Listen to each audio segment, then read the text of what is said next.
Shiv Sena UBT नेता और वर्ली के विधायक आदित्य ठाकरे ने सरकार से वर्ली हिट एंड रन केस में आरोपी के घर पर बुलडोजर एक्शन की मांग की है। उन्होंने नकवा परिवार से भेंट कर आरोपी के खिलाफ हत्या का केस दर्ज कर जांच करने की मांग की थी।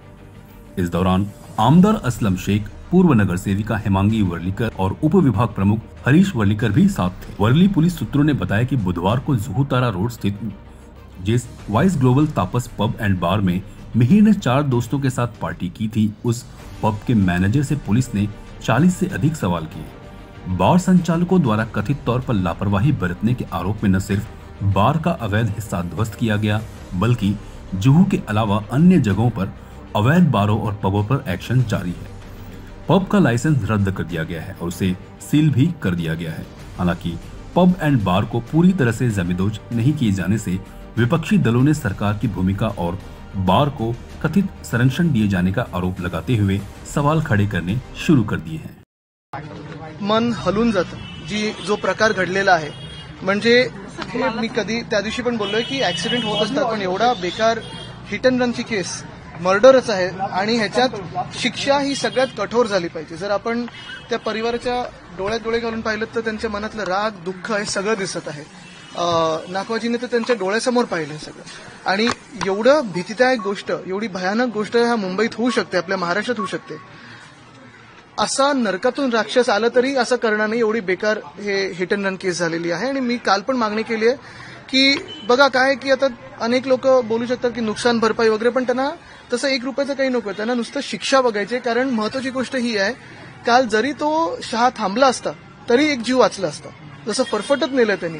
हे खूप भयानक आहे आणि लवकरात लवकर फास्ट ट्रॅक करून शिक्षा ही झालीच पाहिजे आणि सगळ्यात कठोर शिक्षा ही झालीच पाहिजे। माझं तर म्हणणं आहे की ह्या इकडे कोळीवाड तर भर चौकात सोडा। त्यांनी देखील मागणी केली की 5 मिनिटांसाठी आमच्या ताब्यात द्या मिहिर शहाला, मग आम्ही नाही, एखादा गुन्हेगार असेल तर तुम्ही गुन्हा त्याच्यात दाखल करून जेलमध्ये टाकू शकता, पण असा राक्षस असेल तर मग काय करायचं? हा मिहिर राजेश हा राक्षसच आहे आणि आपण पाहिलं असेल एवढं भयानक हे कृत्य आहे। आम्ही तर आता पण मी आता हे दुसऱ्यांदा म्हणजे एफआयआर ते फाईल करतो तेव्हा पण ऐकलं आणि आता पण मनाला धक्का बसतो। म्हणजे जवळपास 48 तासानंतर 60 तास ह्याच्यात त्याचं जे अल्कोहोल आहे, म्हणजे मध्ये जर प्राशन केलं असेल तर ते निघालं असेल तर कदाचित पोलिसांना त्याविषयी एक्झॅक्टली हाच विषय आहे। आपण पाहिलं असेल सीसीटीव्ही फुटेज पूर्ण आहे, इंटेलिजन्स नेटवर्क पूर्ण आहे, मग 60 तास का लपायला दिलं? मी पोलिसांकडे बोट दाखवणार नाही कारण ते तर तपास करत होते, पण गृह जे खातं आहे, जे गृहमंत्री आहेत, त्यांनी याच्यावर अजून कुठे काही बोललेत का? महत्वाची गोष्ट म्हणजे शिक्षा आता काय होते या सरकारकडून अपेक्षित आहे, मिहिर राजेशाला काय शिक्षा बसणार हे बघायला पाहिजे आणि पुढची कारवाई कशी असणार। आज पालिकेने त्याच बारवर कारवाई आता सध्या चालू आहे, बुलडोजर घेऊन गेलेले आहे। नाही बघा, हे सगळं ठीक आहे, हे तुम्ही इकडे तिकडे बुलडोजर चालवा, तुम्ही नाकाबंदी लावा, पण त्या मिहिर राजेशावर बुलडोजर चालणार आहे का? त्याच्या घरावर चालणार आहे का? हा मुख्य प्रश्न आहे। तुम्ही इतर जे कोण असतील, मग रस्ता कोणी बनवला त्याच्या घरावर न्याल, तुम्ही सगळं कराल, पण मिहिर राजेशाच्या घरावर चालणार आहे का बुलडोजर? हे ऐकणं गरजेचं आहे, बघणं गरजेचं आहे। CEN न्यूज, देश प्रदेश की ताजा तरीन खबरों के लिए CEN न्यूज को सब्सक्राइब करें और रहें पल पल की खबर से हर पल बाखबर।